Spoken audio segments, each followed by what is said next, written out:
I was told I was too sensitive, as if the bruises were a choice, as if tears were weeds sprouting where they should have never grown.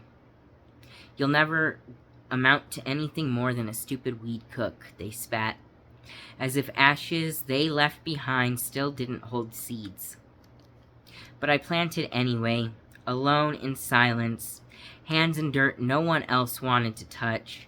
I bent my back towards the sun, tended cracked soil with judgment, pulled weeds of shame with trembling fingers.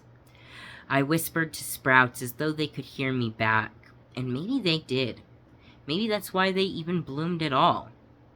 No one saw the hours it took. No one saw my fingers bleeding from roots that refused to break free.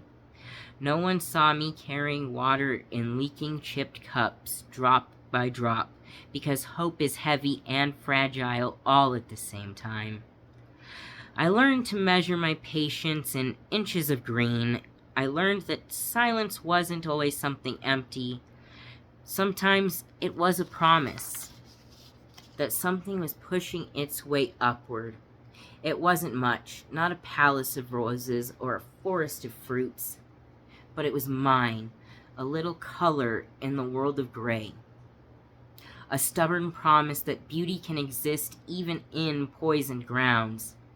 And when the sunflower rose, God, when it rose, a burst of gold taller than any of my doubts, its stem a green spine refusing to bend. I thought, maybe I'm not the waste they named me. Maybe life can find me something worthy. But storms do not care about what you're growing. One bad flood and everything I loved was broken. They blamed me as though I was the one who tilted the sky sideways, as though I summoned the rain to fall harder. Not one of them noticed the joy while it was here. Not one of them knelt down to marvel at yellow petals opening against dark brown. They only saw ruin. They only pointed at the mud, suggested I cleaning it with a smile. I ask myself again and again, when? When will they see beauty while it's here? When will they acknowledge joy before it's gone? Before I'm gone? When will they hold the flower without crushing its stem?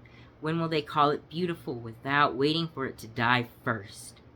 When will they look at me not as a mistake, but as something that managed to bloom despite one of the heaviest storms? How many times must I drown before they admit there was even sunlight at all? Instead, they scold me for speaking of pain. Instead, they shame me for speaking up at all. Solutions are slammed onto tables like weapons, each one a stone tossed into already rising waters. Every answer tastes like dismissal. Every glance carries disgust that no seed could ever bloom against. I beg them for conversation, but they want my confession. I ask for dignity, and they handed me my shame. Even my victories come back to me wrapped in barbed wire. I'm proud of what you did, but all it did was make you a stupid junkie. And still, the storm doesn't leave when the rain dries. It lingers. In the walls of my chest, in the darkness of my sleep, flashbacks split open the night, lightning stitched across my memory, the sound of thunder not outside, but inside my head, inside my ribs. Every shadow carries their voices whispering, too sensitive, too weak, too meek. Every silence becomes a knife I cannot see until it's already plunged 6 inches deeply into me.